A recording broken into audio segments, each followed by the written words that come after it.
మాఘమాసంలో తప్పక చదవవలసిన మాఘపురాణాలు 30 అధ్యాయాలు. పవిత్రమైన విశేషమైన మాఘస్నానాన్ని సద్వినియోగం చేసుకొని పుణ్యఫలాన్ని పొందటానికి అందరూ ముందుండాలి. ఈ స్నానం ఆధ్యాత్మికతకు పునాదులు వేస్తుంది. మాఘమాసంలో పుణ్యమైన మాఘస్నానమే కాకుండా ఇంకా ఎన్నో పుణ్యదినాలున్నాయి. ఈ మాసంలో దుంటి గణపతి పూజ, శ్రీపంచమి, భీష్మ ఏకాదశి, మహాశివరాత్రి, రథసప్తమి ప్రాధ్యాతను సంతరించుకున్న ఏ మాసంలో వచ్చే విశేష దినాలు ఆచరిస్తే మానసిక శాంతి, ఆధ్యాత్మికత, పుణ్యఫలం లభిస్తాయని ఋషులు ఆదేశించారు. కలియుగంలో కనీసం ప్రజలు వారు శక్తివంచన లేకుండా కొన్ని ధార్మిక ఆధ్యాత్మిక నియమాలను పాటిస్తే జీవితం ఆనందంగా గడపవచ్చు.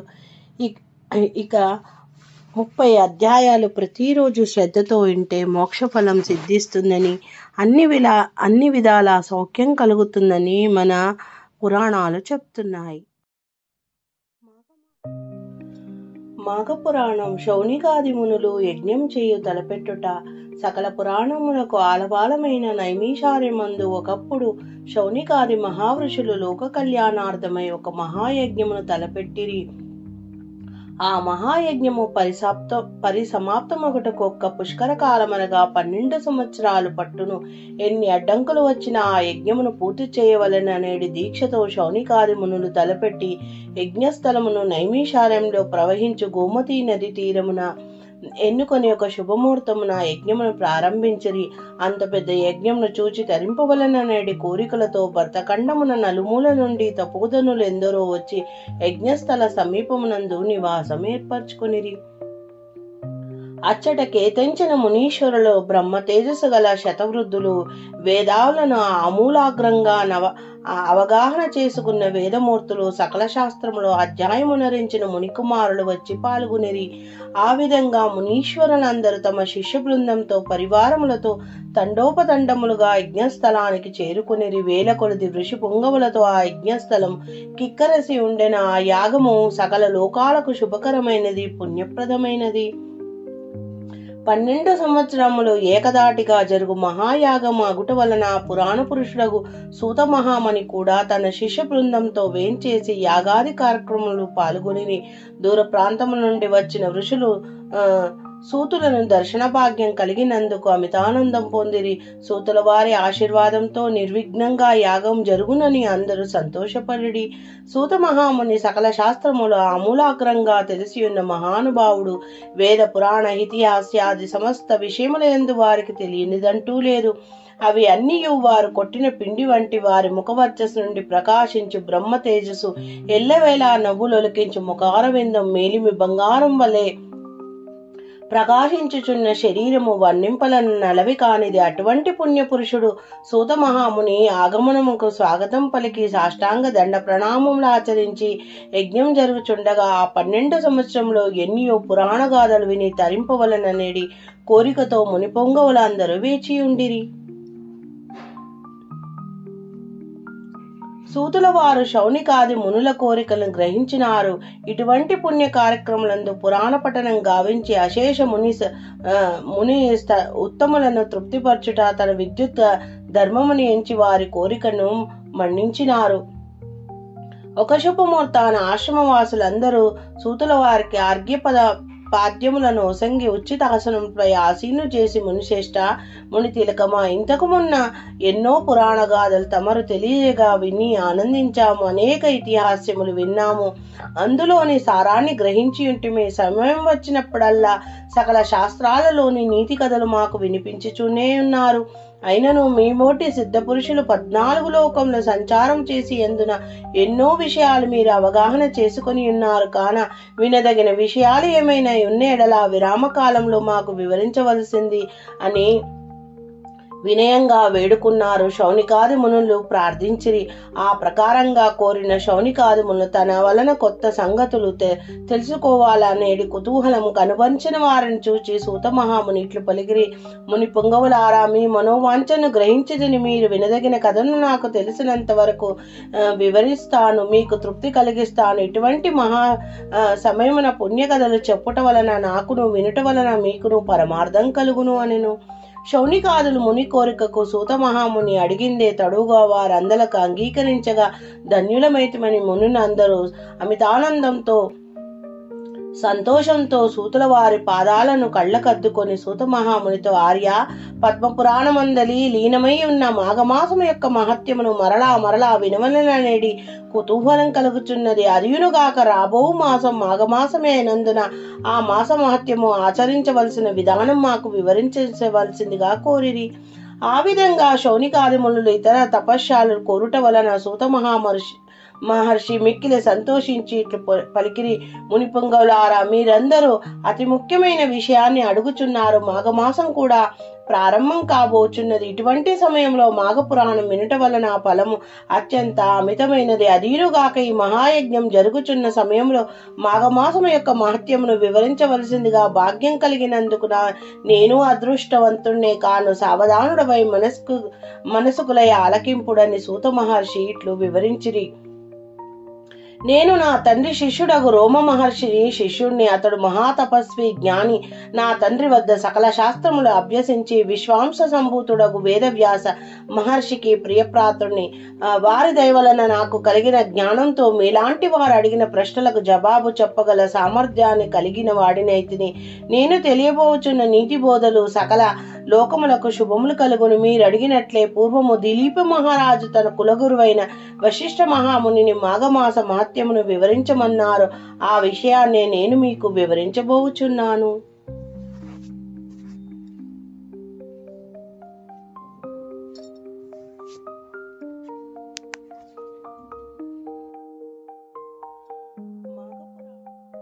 పూర్వము దిలీపుడనే మహారాజు అనేక యజ్ఞ యాగాదు కర్తువులు ఉనరించి గొప్ప పుణ్యాత్ముడు. అతడు తన రాజ్యమందలి ప్రజలను తండ్రి వలె అన్ని విధములా కాపాడుచుండెను.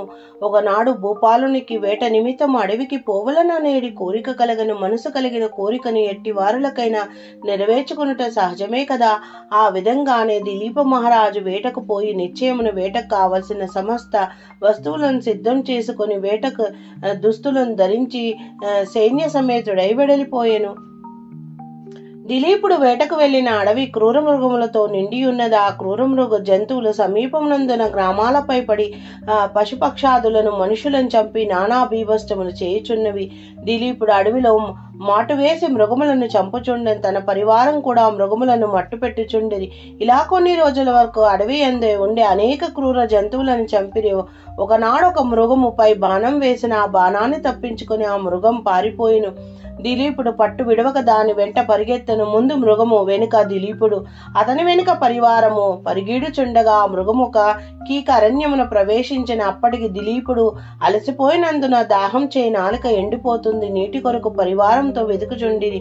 అదృష్టం కొలది ఆ సమీపంలో ఒక సరస్సు కనిపించింది. దాన్ని చూసి సంతోషపడి దిలీపుడు సరస్సును సమీపించిన. ఆ సరస్సు అంతులేని తామర పూలతో నిండి అతి మనోహరంగా నుండెను. దిలీపుడు అతని పరివారమును తృప్తి తీరి నీరు త్రాగిరి. గట్టుపైన ఉన్న వటవృక్షం కింద అలసట తీర్చుకొనుచుండగా దిలీపుడు వేటలో చెల్లా చెదురుగా తరిమి వేసిన పులులు, సింహాలు, అడవి పందులు మొదలగు జంతువులు కూడా ఆ సరస్సు వద్దకే వచ్చి చేరినవి. దిలీపుడు తన పరివారమును వాటిని చూచి గురిపెట్టి బాణములు వేసి చంపిరి. దిలీపుడు సంతోషించి వాటి చర్మాలను ఒలిపించి తన నగరమునకు బయలుదేరి వెళ్ళిపోవుచుండెను. అటులా ఇంటి ముఖం పెట్టి వెళ్ళుచున్న సమయమున మార్గమందున ఒక సద్బ్రాహ్మణుడు ఎదురాయెను. ఆ బ్రాహ్మణుడు బ్రహ్మ తేజస్సు కలిగి ప్రకాశించుచుండెను. ఆ విప్రుణ్ణి చూడగానే దిలీపుడు ఆగి నమస్కరించి చేతులు జోడించి నిలబడి ఉండెను. ఆ బ్రాహ్మణుడు క్షణమాగి ఆ రాజుని గాంచి, ఇతని ముఖవర్చస్సు చూడగా గుణవంతుని వలె ఉన్నాడే, ఇతనికి ఏదైనా ఉపకారం చేయటం మంచిదని మనసులో తలచి, మహారాజా, శుభకరమైన ఈ మాఘమాసంలో సరస్సు దగ్గర ఉన్నావు, అందులో స్నానం చేయకుండా ఇంటికి పోవుచున్నావి ఏమిటి? మాఘమాస మహత్యం నీకు తెలియదా అని ప్రశ్నించిన. ఆ బ్రాహ్మణి మాటలకు దిలీపుడు ఆశ్చర్యపడి ఆ వృద్ధ బ్రాహ్మణ్ణి చూచి, విప్రమోత్తమా, అట్లా ప్రశ్నించినారేమిటి అని ఆశ్చర్యంతో పలికెను. పరమ పావనమైన మాఘమాసం కదా అని జ్ఞాపకం చేయుచుంటిని అని బ్రాహ్మణుడు పలికెను. చిత్తం స్వామి, నాకు గుర్తులేదు. రాజప్రసాదమును నా పురోహితులు చెప్పియుందిరి. నేను మృగ వినోదిని వచ్చి అడవిలో కొద్ది దినములుండటం వలన నాకు ఈ విషయం జప్తి లేదు. కావున మాఘమాస మాత్యంను నెరిగింపవలసిందిగా ప్రార్థించుచున్నానని దిలీపుడు వేడుకొనెను. ఆ బ్రాహ్మణుడు దిలీపుణ్ణి దీవించి, రాజా, సూర్యవంశపు గురువైన వశిష్ఠుల వారు అప్పుడప్పుడు నీ కడకు వచ్చుచుండును గదా, అతని వలన మాఘమాస మాత్యంను గూర్చి తెలుసుకొని మా మహామునికి తెలియనిదంటూ ఏమీ లేదు కదా అంటూ చెప్పెను.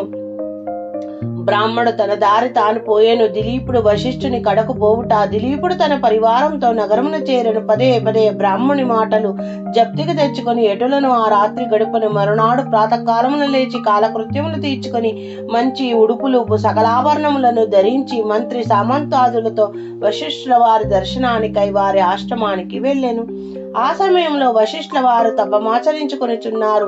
శిష్యులు వేద పఠనం గావించుచున్నారు. దిలీపుడు ఆ దృశ్యంను చూచి వారికి తపోభంగం కలగనీయరాదని కొంత తడువు వేచి ఉండెను. దిలీపు మహారాజుకు వశిష్ఠుల వారు గురుతుల్యులు, అందుచే గురుభక్తి మిగుటంగా నుండెను. మరికొంతసేపటికి వశిష్ఠుడు తపస్సు నుండి లేచి రాజుని కుశలము ప్రశ్నలు అడిగి ఉచితాసనంపై కూర్చుండబెట్టి వచ్చిన రాజుని కారణమేమని అడిగెను. దిలీపుడు వశిష్ఠునితో వృషి తమ వలన నేను అనేక రాజధర్మములు పురాణ ఇతిహాసములు విని సంతుష్టునైతిని. కాని మాఘమాస మాత్యం గాని ధర్మములు గాని తెలియనందున ఆ విషయములు తమ నుండి తెలుసుకుని గోరి తమ వద్దకు వచ్చితిని. కాన పరమ పావన మంగళప్రదమైన మాఘమాస మాత్యమును వివరించవలసిందిగా కోరుచున్నాను నేను. అవును మహారాజా, నీవు కోరిన కోరిక సమంజసమైనదే. మాఘమాసం యొక్క మహత్యం ప్రతి ఒక్కరూ తెలుసుకొని తరించవలసిన ఆవశ్యకత ఎంతైనా కలదు. మాఘమాసం యొక్క మహత్యమును వర్ణింప నాకు కూడా శక్యం కాదు. ఎంత చెప్పినా తనివి తీరంది. ఇతర దినములో చేయు కర్తువులు గాని యాగములు కాని ఇవ్వనంత ఫలము కేవలం మాఘమాసంలో చేయు నదీ స్నానం వలన గొప్ప ఫలం కలుగును. అటువంటి ఫలమును ఇచ్చు మాఘమాసం అన్ని విధముల శుభప్రదమైంది. కాన ఈ మాఘమాసమందు చేయు నదీ స్నానం వలన మనుషుడు పుణ్యాత్ముడగుచున్నాడు. అంతేకాదు మాఘమాసం అన్ని విధాల పుణ్యప్రదమైనది. అంతేకాక పుణ్యకార్యముల వలన స్వర్గలోక ప్రాప్తి తాత్కాలికంగా కలుగును. కాని మాఘమాసంలో సంపాదించిన ఫలం వలన శాశ్వత స్వర్గలోక ప్రాప్తి కలుగును. ఇంతకన్నా మహత్తు గలది మరి వేరొక్కటి ఉన్నదా అంటూ మాఘమాసాన్ని మహత్యాన్ని వివరించబోతున్నాడు వశిష్ఠుడు దిలీపుడికి.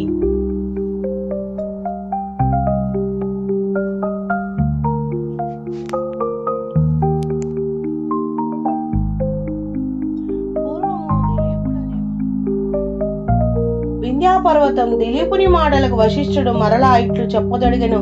భూపాల, నేను తెలుపబో విషయములు చాలా పురాతనమైనది. ఒకానొక సమయమున వింధ్య హిమాలయ పర్వతాల మధ్యనున్న ప్రాంతమున కాటకం కలిగిన ఆ కరువు అన్ని వర్ణముల వారిని పీడించింది. ప్రజలకు తిండి లేదు, తాగుటకు నీరు లేదు, అంటువ్యాధులు ప్రబలి జనులు పశువులు చాలా నష్టపోయినవి.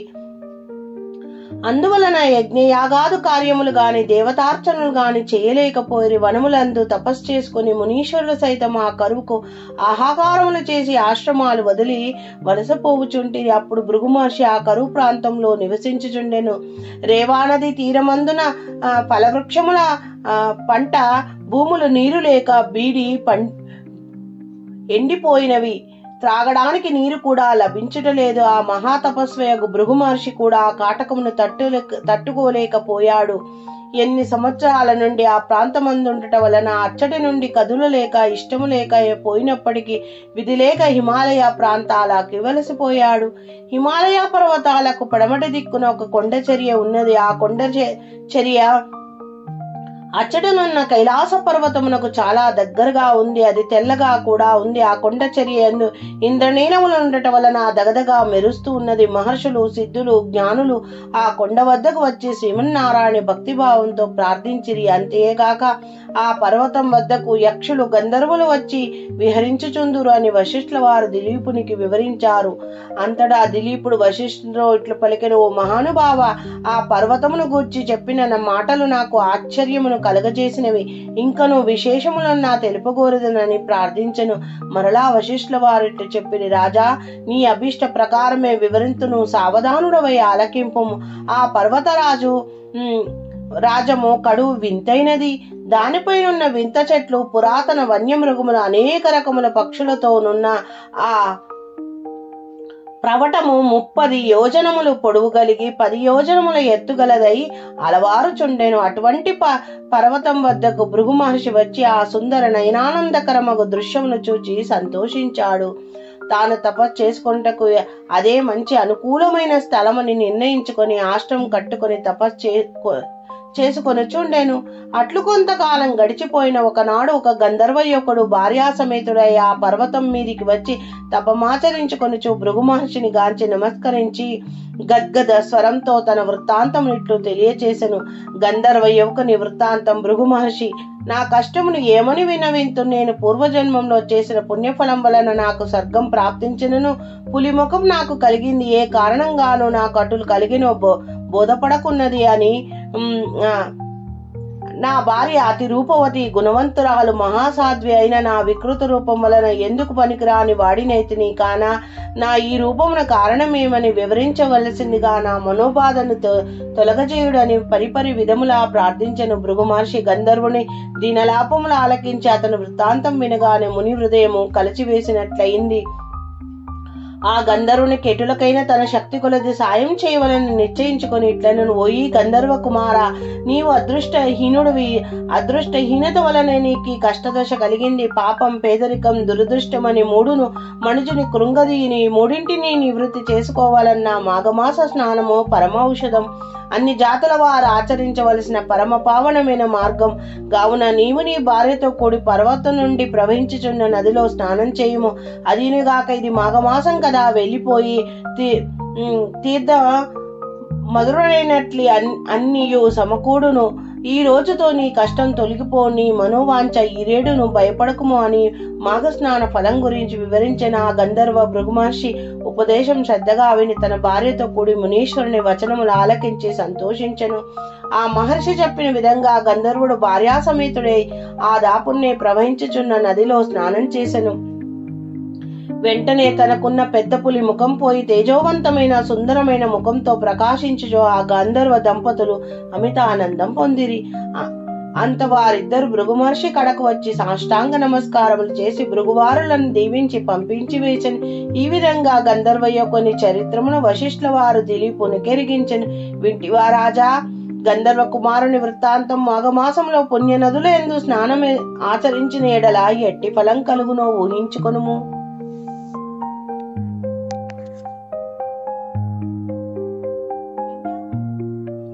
కృతస్యరుని వృత్తాంతము.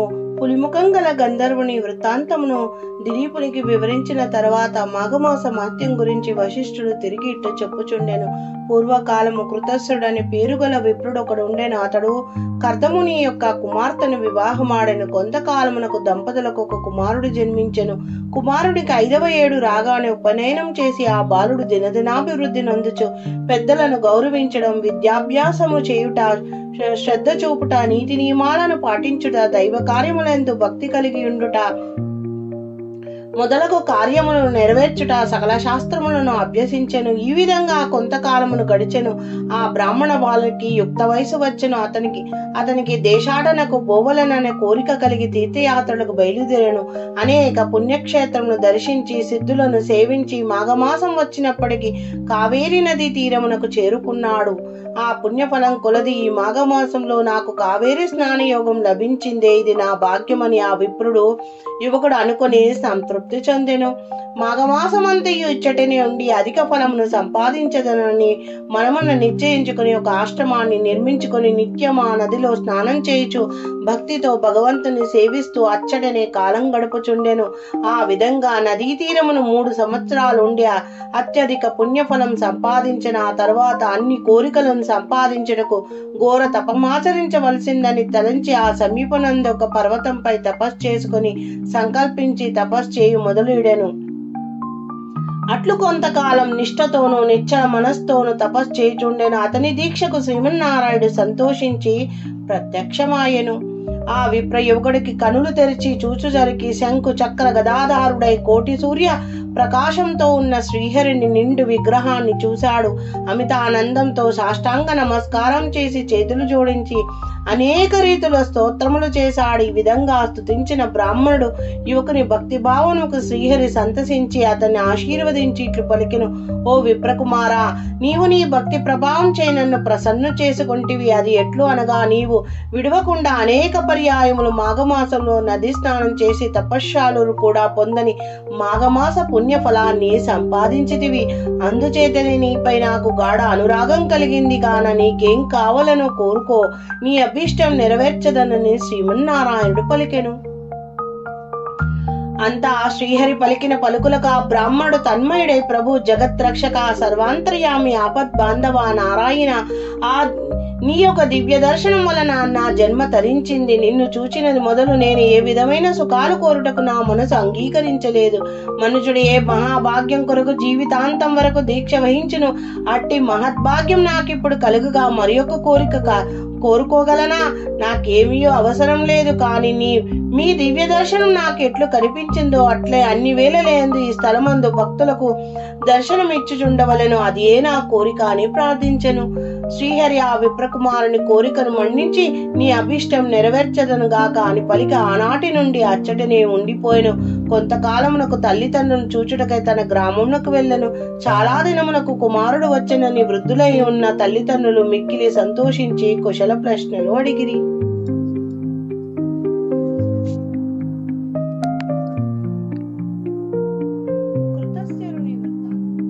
మృగశృంగిని చరిత్ర.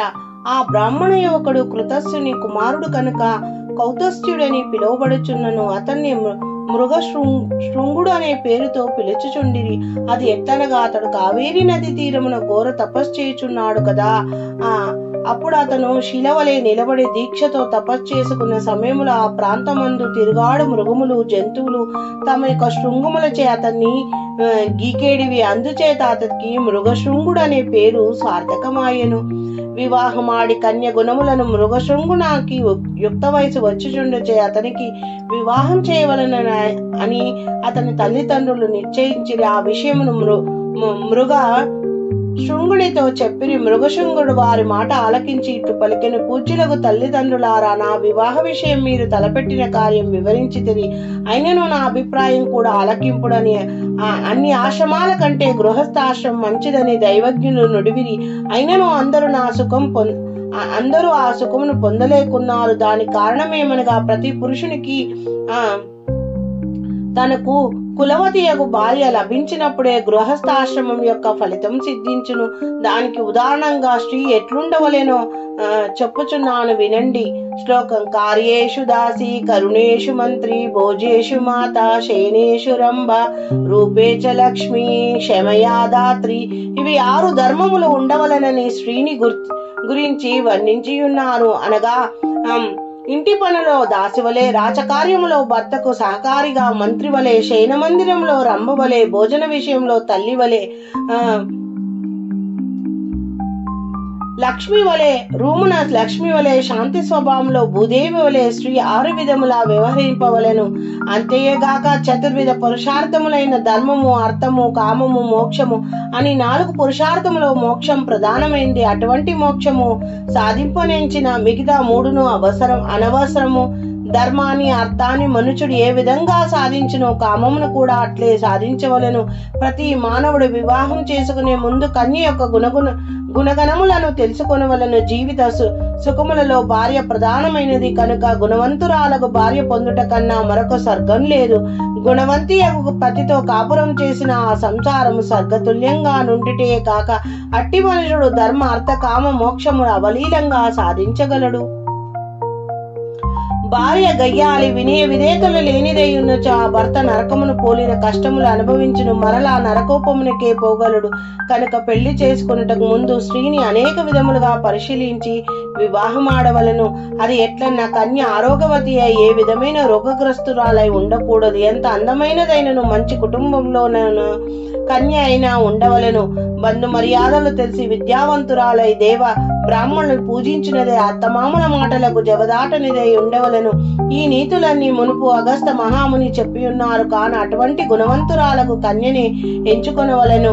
అయినను అది ఎట్లా సాధ్యపడునని మృగశృంగుడు తల్లిదండ్రులతో తన మనసులో ఉన్న సంశయాలను తెలియజేసెను. కుమారుడి మాటలకు తండ్రి సంతోషించి మరలా ఇట్లు పలిగెను.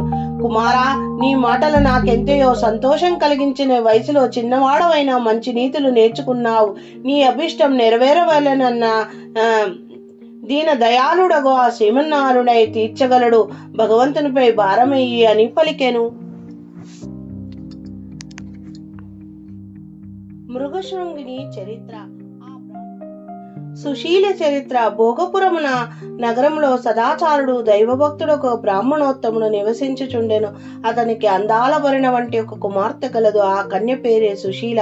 మంచి శీలం కలది, మంచి బుద్ధిమంతురాలు. చిన్నతనం నుండే దైవభక్తి కలదై ఎల్లప్పుడూ ఏదో ఒక వ్రతంను స్వీకరించుచు పురాణ పఠనమందే సదా మనసు నిలిపి కాలం గడుపుచు యుక్త వయసుకురాలై పున్నమి చంద్రుని వలె మోము కలదై ఉండెను.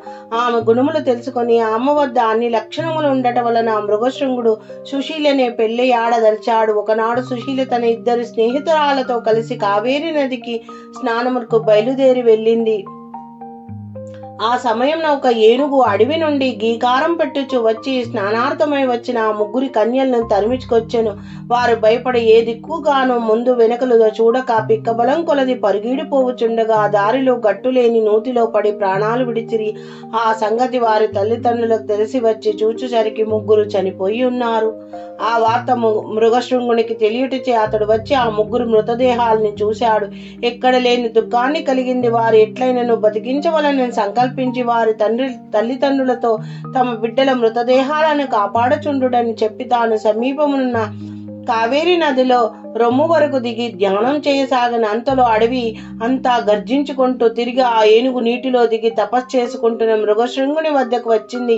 అయినను మృగశృంగుడు చలించలేదు, నిర్భయంగా ధ్యానిస్తూనే ఉన్నాడు. ఏనుగు కూడా మృగశృంగునికి ఎదురుగా నిలబడి దీక్షగా చూడసాగింది. అటులో కొంచెంసేపు నిలబడి తటాలను తన తొండంతో మృగశృంగుని పట్టుకొని తన వీపుపై ఎక్కించుకున్నది. అయినను ఆ బ్రాహ్మణ కుమారుడు భయపడక అది అంతయు శుభసూచకమని తలచినాడు. నీరు మంత్రించి ఏనుగుపై చల్లని తన రెండు చేతులతో దాని శరీరాన్ని నిమిరాడు. క్షణంలో ఆ ఏనుగు తన రూపం వదిలి ఒక దేవతా రూపంలో నిలబడి తనకు శాప విమోచం కలిగించిన ఆ మృగశృంగునికి నమస్కరించి దేవలోకమునకు పోయెను. వింటివా దిలీప మహారాజా, మాఘ స్నాన ఫలం వలన ఏనుగు కూడా శాప విమోచనము ఎట్లు కలిగి నిజరూపం వచ్చిందో మిగిలిన వృత్తాంతం కూడా శ్రద్ధగా ఆలకింపుడు. సుశీల చరిత్ర. మృగశృంగుడు యముని గూర్చి వ్రతమును ఆచరించుట ఆ విధంగా ఏనుగుకు శాప విమోచనమై తర్వాత మరలా మృగశృంగుడు కావేరి నదిలో దిగి అకాల మృత్యువు వాతపడిన ఆ ముగ్గురు కన్యలను బ్రతికించి నిమిత్తము యమధర్మరాజును గూర్చి తపశ్చేయ ఆరంభించాడు. నిశ్చల మనస్తో తదేక దీక్షతో యముని గూర్చి ధ్యానించుచుండగా మృగశృంగుని కఠోర దీక్షకు యముడు సంతోషించి ప్రత్యక్షమాయి, మృగశృంగ, నీ కఠోర దీక్షకు పరోపకార పారాయణతకు నేనెంతయో సంతసించి తిని. నా గురించి ఇంత దీక్షతో ఎవ్వరు తపమాప ఆచరించి ఉండలేదు. నీకేం కావాలనో కోరుకొనుము, నీ అభీష్టం నెరవేర్చదనని యముడు పలికెను. ఆ పలుకులకు విని మృగశృంగుడు కనులు తెరిచి చూడగా యముడు తన ఎదుట నిలబడి ఉన్నాడు. వెంటనే చేతులు జోడించి, మహానుభావ, ఎంతటి తపశ్శాలురకైనా దర్శనమివ్వని మీరు నాబోటి సామాన్యునికి మీరు దర్శనమిచ్చట నా పూర్వజన్మ సుకృత ఫలము తప్ప వేరొకటి కాదు. అకాల మరణమునకు పాల్పడిన ఈ ముగ్గురు కన్యలను బతికించి నన్ను సంతృప్తిని చేయుడని ప్రార్థించను. మృగశృంగుని పరోపకార బుద్ధికి దయార్థ హృదయమునకు యముడు సంతోషించి అతని కోరిక ప్రకారం ఆ ముగ్గురు కన్యలకు ప్రాణదానం చేయనించే. మృగశృంగ, నీ భక్తికి మెచ్చిది నీ పరోపకార బుద్ధి నన్ను ఆకర్షించింది. నీకు జయమే అగుగాక అని యముడు దీవించగా, మహాపురుష, మిమ్ము సంతోషపెట్టుట సామాన్యమైనది కాదు. మిమ్ము స్తోత్రం చేసిన వారికి, స్తోత్రం విన్న వారికి జరణ మరణములు కలుగు, అట్టి వారికి అన్ని విధముల శుభములు కలుగునట్లు అనుగ్రహింపుము అని ప్రార్థించగా, అట్లనే నీ కోరిక సఫలమగునుగాక అని యమధర్మరాజు దీవించి అదృశ్యుడాయెను.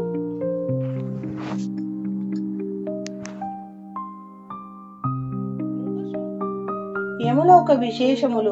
మృగశృంగుని పట్టుదల చేతను యముని కటాక్షం చేత మురుగురు కన్యలు నిద్ర నుండి మేలుకున్నట్లు లేచి వారి యమలోకమందు చూచిన వింతలు విశేషాలు వారి తల్లిదండ్రులకు తెలియపరిచిరి. యమలోకమందలి జీవులు తమ పాప పుణ్యములు బట్టి శిక్షలు అనుభవించుచున్నారు. ఒక్కొక్క పాపి తాను చేసిన పాపకర్మములు ఎంతటికి శిక్షను అనుభవించుచుండెన ఆ ముగ్గురు కన్యలు తమ తల్లిదండ్రులకు వివరించిరి. ప్రతి పాపిని ఎర్రగా కాల్చిన ఇనుప స్తంభానికి కగులింపజేయుచుందురు. సలసలా కాగే నూనెలో పడవేయుదురు. విషకీటకములున్న నూతిలో తోసివేయుదురు. తల క్రిందులుగా వేలాడగట్టి క్రింద మంట పెట్టుదురు. మరికొన్ని పాపజీవులు శూలాలతో పొడిచి చిత్రహింస పెట్టుదురు అని చెప్పుసరికి వారి తల్లిదండ్రులు భయపడి వణికిపోయారు.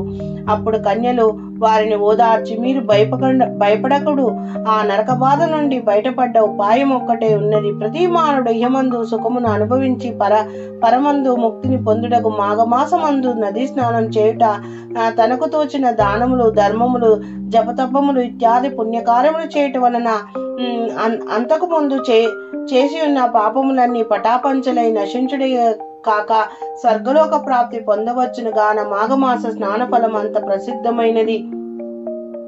మాఘమాసమందు నదీ స్నానం ఆచరించి నిష్కలంక హృదయంతో ఆ శ్రీమన్నారాయణ పూజించి శక్తి కొలది దానం చేసి కోటి కర్తవులు చేసినంత ఫలితము కలుగును. మాఘమాసమంతయు పురాణ పఠనం చేసి లేక విన్నా శ్రీహరి దయకు పాత్రులగుదురుగాన మీరు భయపడాల్సిన పని లేదు. నరక బాధ నుండి భయపడుట కంటే సులభమైన మార్గం మరొకటి లేదని వారు తల్లిదండ్రులకు వివరించిరి.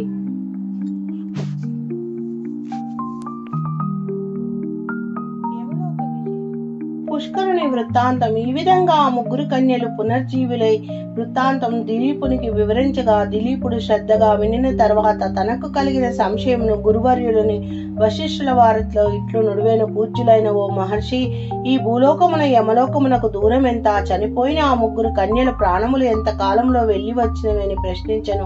వశిష్ఠుల వారు దీర్ఘముగా ఆలోచించి ఇట్లు బదులు చెప్పిరి. మహారాజా, అందరూ తెలుసుకోదగిన ప్రశ్ననే అడిగితివి, శ్రద్ధగా వినుము.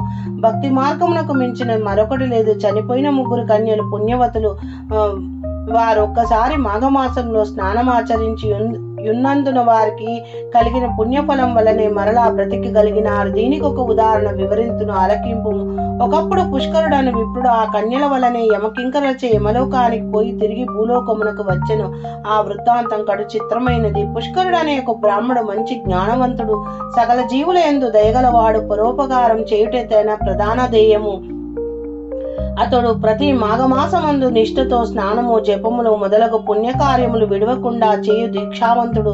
సదా భగవంతుని నామ సంకీర్తనలు పాడుచు భజించుచు జీవితమును గడుపుచున్న పరమ భక్తుడు. ఒకనాడు యముడు పుష్కరుని ప్రాణములను తోడుకుని రెండని తన భటులను ఆజ్ఞాపించాడు. యమభటులు వెంటనే పోయి ఆ విప్రపుంగవుని ప్రాణములు తీసి యముని వద్ద నిలబెట్టి ఆ సమయంలో యముడు చిత్రగుప్తునితో దీర్ఘాలోచన నిమగ్నుడై ఉండెను. భటులు తోడుకొని వచ్చిన పుష్కరుని వైపు చూడగా పుష్కరుడు బ్రహ్మ తేజస్తో ప్రకాశించుచుండని యమధర్మరాజుకి ఏదో భయము ఆవరించినట్లయింది. వెంటనే పుష్కరుని తన పక్కనున్న ఆసీనంపై కూర్చుండమని కోరెను. యముడు భటుల వంక కోపంగా చూచి, ఓరి భటులారా, పుష్కరుని పేరు గల ఆ గ్రామమందు ఒక్కడు గలడు, వాణిని తీసుకురాకుండా ఈ ఉత్తముని ఆయన తీసుకుని వచ్చిదని గర్జించేసరికి గడగడ వణికిపోయి యమధర్మరాజు పుష్కరుని వైపు చూచి నమస్కరించి జరిగిన పొరపాటు క్షమించమని కోరి భూలోకమునకు వెళ్ళుడని చెప్పాను. జరిగిన పొరపాటు పుష్కరుడు కూడా విచారించి, సరే, వచ్చిన వాడిని యమలోకమును కూడా చూచిపోదును అనగా యమలోకమును చూచుటకు పుష్కరునికి అనుమతించెను. పుష్కరుడు ఒక్కొక్క దిశకు పోయి నరులు పడుచున్న నరక బాధను చూడసాగను.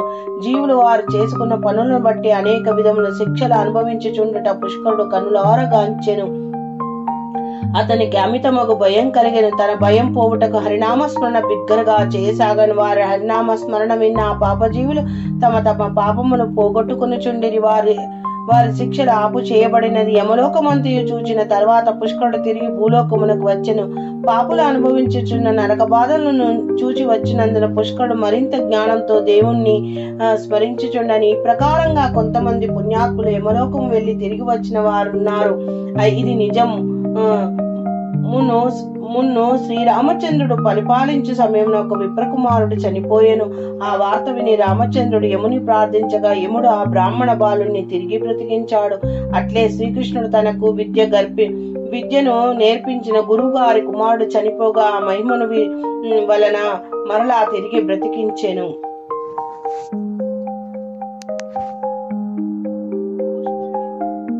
మృగశృంగుని వివాహం. దిలీప మహారాజుకు వశిష్ఠుల వారిట్లు చెప్పసాగిరి. పువ్వు వికసించగానే వాసన వేయును, అది ఒకరు నేర్పవలసిన అవసరం లేదు, అది ప్రకృతి నైజం. ఆ విధంగానే మృగశృంగుడు బాల్యదశ నుండి హరినామ సంకీర్తన యందు ఆసక్తి కలవాడు. అతనికి 5 సంవత్సరం నిండిన తర్వాత గురుకులంలో చదువు నేర్చుకుని అచ్చట సకల శాస్త్రంలో అతి శ్రద్ధగా నేర్చుకుని అధ్యాపకుల మన్ననను పొందెను. పాండిత్యం సంపాదించే విద్యలు పూర్తయిన తర్వాత తల్లిదండ్రుల ఆనతిపై దేశాటన చేసి అనేక పుణ్యనదుల స్నానమాచరించి మాఘమాస ఫలమును సంపాదించి ఉండెను. కుమారుడు దేశాటన పూర్తి చేసి వచ్చిన తర్వాత అతని తల్లిదండ్రులు కన్యను చూచి వివాహం చేయుటకు నిశ్చయించినారు.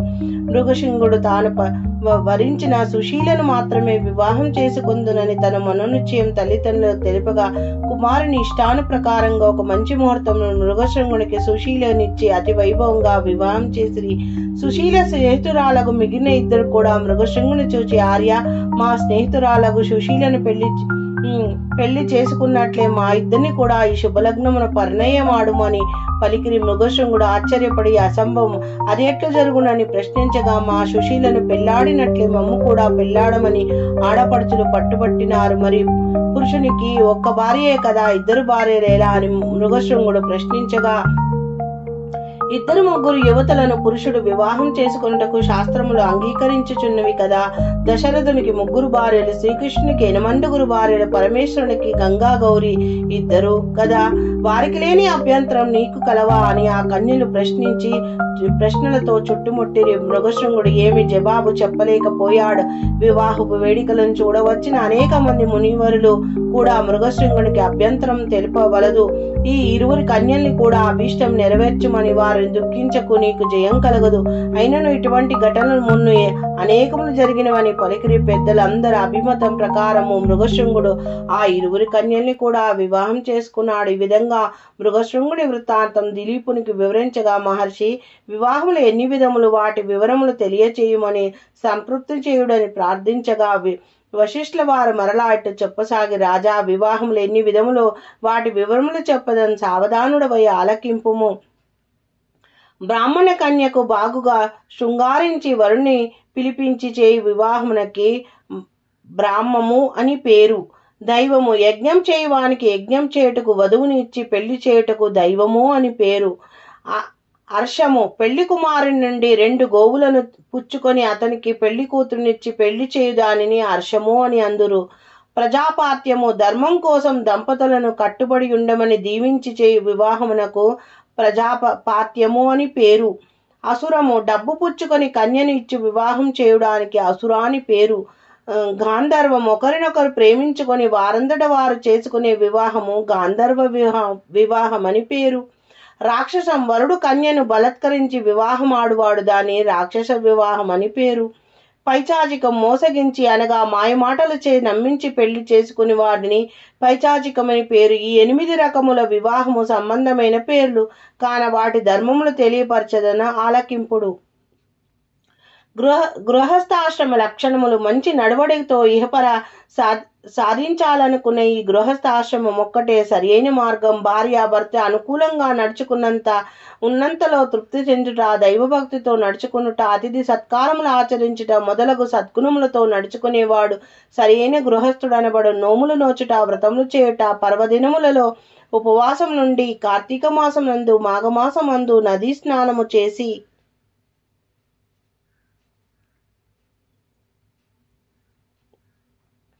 కడు నిష్ఠతో శివకేశవులను స్మరించుట మొదలగు కార్యములు ఆచరించుట వారికి మహా తేజస్సు కలుగును.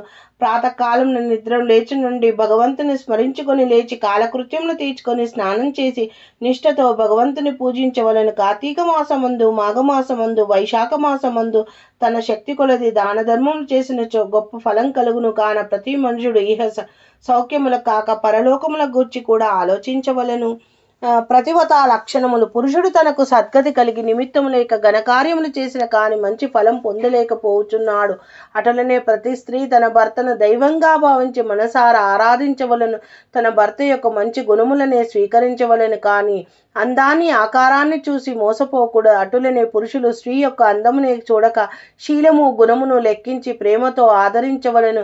ఈ విధంగా స్త్రీ పురుషులు ఇద్దరు అన్యోన్య అనురాగంతో కాపురం చేసిన ఎడల ఆ సంసారం ఎంతో బాగుండు. ఉత్తమ స్త్రీ తన భర్తను ఏ విధంగా ప్రేమతో సేవించిన ఆ విధంగానే అత్తమామల సేవను అతిథి సేవల యందు కూడా తగు భక్తి శ్రద్ధలతో చేసిన ఎడల అట్టి స్త్రీకి సద్గతి కలుగును. భార్య తన భర్త ఆలోచన యందు మంత్రి వలె సలహాలు ఇవ్వవలను. పనిపాటల యందు సేవకురాలై నడుచుకొనవలను. భోజనం వడ్డించినప్పుడు తల్లి వలె కుమారునికి ఎంతో ఆప్యాయంగా భోజనం పెట్టును ఆ విధంగా భర్తకు భోజనం వడ్డించవలను. శయనమందిరమున వేశ్య వలె భర్తకు ఆనందం కలగ చేయవలను. రూపంలో లక్ష్మీదేవి వలె ఉండవలను. ఓర్పులో సహనం వహించటలో భూదేవి అంత పోలి ఉండవలు. ఈ విధంగా ఏ స్త్రీ నడుచుకొనునో ఆమెయే ఉత్తమ స్త్రీ అనబడును. స్త్రీ బహిష్టి అయిన 4 దినములు ఏ పని చేయరాదు, అతిగా మాట్లాడకూడదు, ఎవరిని ముట్టుకొనరాదు. ఆ 4 రోజులు విశ్రాంతి తీసుకుని 4వ రోజు సూర్యోదయం కాకుండా తలంటి నీళ్లు పోసుకొని శుభ్రమైన ఉడుములు ధరించి భర్త పాదములను నమస్కరించి సూర్యభగవానికి నమస్కరించి తర్వాత తమ ఇష్టదేవతను పూజించవలను. ఎటువంటి సమయమునందైనా భర్తను భుజించకుండా తాను భుజించకూడదు. ఇటువంటి లక్ష్యం కలిగి ఉన్న ఆ 3 కన్యలు మృగశృంగుడు పెళ్లాడి ఆనందంతో కాలం గడుపుచుండెను. గృహస్థాశ్రమమునకు ఆదరించుచుండెను. మృకండుని జననము ఉత్త లక్షణములు గల స్త్రీలను పెళ్లాడి తిని గదా అని మృగశృంగుడు మిగులు ఆనందించిన ఆ 3 పడుతులతో సంసారం చేయుచుండనట్లు కొంతకాలం జరిగింది. సుశీలి అను భార్య గర్భం ధరించి ఒక శుభలగ్నమున కుమారుని కన్నను. తన కుమారుడు అన్ని విద్యలందు గొప్ప ప్రావీణుడు కావాలనని ఆశ కలవాడై జాతకర్మములు జరిపించి కుమారునికి మృకండు అనే నామకరణం చేసెను. మృకండు దినదినాభి ప్రవర్ధమానుడై తల్లిదండ్రుల ఎడల బంధుజనుల ఎడల పెద్దల ఎడల భయభక్తులు కలిగి పెరుగుచుండెను. 5 ఏళ్లు నిండిన మృగశృంగుడు మృకండునికి ఉపనయనం చేసి విద్యను అభ్యసించుటకై గురుకులమునకు పంపించినాడు. గురుకులములో గురువు చెప్పిన సకల శాస్త్రం నేర్చుకుని సకల లక్షణాయుతుడై గురువు యొక్క మన్ననలు పొందుచు యుక్త వయసు వచ్చే వరకు చదివి సకల శాస్త్రములందు ప్రావీణ్యతను సంపాదించి మృకండు విద్యను పూర్తి చేసుకుని తల్లిదండ్రుల కడకు వచ్చెను. మరికొంత కాలంకు మరుద్వతి అనే కన్యతో వివాహం చేసి ఆనాటి నుండి మృకండు గృహస్థాశ్రమును స్వీకరించెను. మృగశృంగుని మిగిలిన 2 భార్యలకు కూడా పుత్రులు జన్మించినందున వారి కూడా అన్ని విద్యలు నేర్పిరి. పెద్దవారలైన తర్వాత వివాహం చేసిన తన కుటుంబమంతయు మాఘమాసంలో స్నానములు జపములు దాన ధర్మములు మరింత నిష్ఠతో జరపవలసిందిగా ప్రోత్సహించేడివాడు. తాము ఆర్జించుకున్న మాఘమాస ఫలం ప్రభావం చే సంసారము నుండి ఏ ఇబ్బంది లేకుండా ఉండుటేగాక మృగశృంగునికి మనుమళ్ళు కూడా కలిగినందుకు మరింత ఆనందించి తాను వంశవృక్షము శాఖోపశాఖలుగా అగుచున్నదని సంతోషించి తనకిక ఏ ఆశలు లేదన్న భగవత్ సాన్నిధ్యమునకు పోవలనని సంకల్పించి తపస్సు చేసుకొనుటకు అడవికి వెళ్లి తన తపోబలంతో శ్రీ మహావిష్ణువుని ప్రసన్నం చేసుకుని నారాయణ కృపకు పాత్రుడై వైకుంఠమునకు ఏగను. విన్నావు కదా భూపాల, మృగశృంగుడు తాను చేసుకున్న మాఘమాస ఫలం వలన తనకు పౌత్రాభివృద్ధి కలుగుటేగాక పొందితో శ్రీమన్నారాయణుని వెంట వైకుంఠానికి వెళ్ళినాడు. ఇక అతని జ్యేష్ఠ కుమారుడు మృకండుని యొక్క వృత్తాంతం చెప్పదను ఆలకింపుమని వశిష్ఠుల వారు దిలీప మహారాజుకి ఇట్లు వివరించినారు. మృగశృంగుడు అడవికి వెళ్ళిపోయిన నాటి నుండి జ్యేష్ఠపుత్రుడకు మృకండుడే సంసార భారమంతా మోసి గృహమందు ఏ అశాంతి లేకుండా చుచ్చుచుండెను. ఆయనకు ఒక విచారం పీడించున్నది. అది ఎట్లనగా తాను వివాహం ఆడి చాలా కాలం గడిచిన సంతానం కలుగలేదే. అందుచేత అతడు లోలోన కుమిలిపోవచుండెను. అతడొక నాడు ఈ విధంగా తలపోసెను. కాశీ మహాపుణ్యక్షేత్రము శాంబశివునికి ప్రత్యక్ష నిలయం. అటువంటి వారణాసి చూచినంత మాత్రం సకల పాపమును హరించుడేగాక మనసునందు కోరికలు నెరవేరును. అనేక మంది కాశీ విశ్వనాథుని దర్శనం చేసుకుని వారి అభీష్టములు పొందగలిగిరి. కాను నేను నా కుటుంబం సమేతంగా వెళ్ళదన్ అని మనసు నిశ్చయించుకొని ప్రయాణ సన్నిధుడై బయలుదేరెను. మార్గమధ్యంన అనేక క్రూర మృగముల బారి నుండి కిమికీటకముల ప్రమాదము నుండి అతి కష్టం మీద తప్పించుకుని కుటుంబం సహితంగా కాశీక్షేత్రం వెళ్ళాడు. కాని పట్టణమున కానుకొని పవిత్ర గంగానది తన విశాల బాహులను చాచి ప్రశాంతంగా ప్రవహించుచున్నది. మృకండు పరివార సహితంగా ప్రసిద్ధి చెందిన మణికర్ణిక ఘాటును కాలకృత్యాది స్నాన విధులు నెరవేర్చుకుని విశ్వనాథ మందిరమునకు బయలుదేరి వెళ్లి ఆలయములో రాగానే మృకండునికి ఎడలేని ఆనందం కలిగెను. తన జన్మ తరించెనని తాను కైలాసమందున్నట్లు తలంచి విశ్వేశ్వరుని భక్తి శ్రద్ధలతో ప్రార్థించెను. ఈ విధంగా కుటుంబ సమేతంగా మృకండు కాశీ విశ్వేశ్వరుని ధ్యానించి ఒక లింగమును ప్రతిష్ఠించి దానికి మృకండేశ్వర మహాలింగమని నామకరణం చేసి దానికి ఎదురుగా తన భార్య పేరు మరొక లింగమును ప్రతిష్ఠించి ఆ విధంగా 1 సంవత్సరమునకు విశ్వేశ్వరుని సన్నిధానమందు గడపనించెను. ఒక్క దినమున మృకండుని మురుగురు తల్లులు పవిత్ర గంగానదిలో స్నానమాచరించి విశ్వేశ్వరుని పూజించుచుండగా వెంటనే తెలివి తప్పి ప్రాణములు విడిచిరి. మృకండు చాలా కాలం దుఃఖించెను. విధిని ఎవరు తప్పించలేరు కదా. ఆయన ఈశ్వరుని ధ్యానించు ప్రాణములు విడిచిరి. చనిపోయిన 3 తల్లులకు మృకండు యథావిధిగా దహన సంస్కారములు గావించి మాతృ-రుణమును తీర్చుకున్నాడు. మృకండునికి ఎంత కాలమును కాని సంతానం కలగనందున కాశీక్షేత్రమునకు వచ్చినాడు కదా. సంతానం కొరకు భార్య సమేతుడై విశ్వనాథుని గురించి తపస్సు చేసినాడు. అనేక దాన ధర్మం చేశాడు. అతని తపస్సుకు మెచ్చి పార్వతీ పరమేశ్వరు ప్రత్యక్షమైరి. మృకండుడికి అతని భార్య మరుద్వతికి అమితానందం కలిగి పరమేశ్వరుని అనేక విధములు స్తుతించగా పరమేశ్వరుడిట్లు పలికెను.